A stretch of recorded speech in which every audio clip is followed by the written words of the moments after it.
If writing a scene feels like making 100 decisions, you might be making 99 decisions you don't need to make because dialogue, description, pacing, interiority, character voice, they're not actually separate problems. We just learn to improve them separately. So we sit down to write and treat them like separate decisions. You have to figure out the dialogue, description, pacing, emotion, what they're thinking, what the reader needs to know. And suddenly you're paralyzed because at some point, all of those separate pieces have to come together on the page. But that doesn't have to happen by magic while you're writing. You can bring them together before you start by asking one bigger question.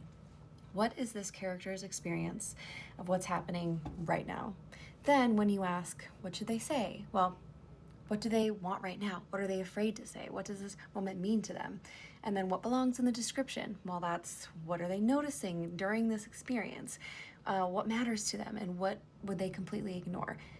What are they thinking? That's also part of the same experience too. It's how they're interpreting what's happening. Now, dialogue and description and interiority aren't separate problems you have to stitch together. They're all coming from the same place. And once you make that experience decision, you've already made a lot of the smaller decisions, and the ones that are left are all serving the same purpose.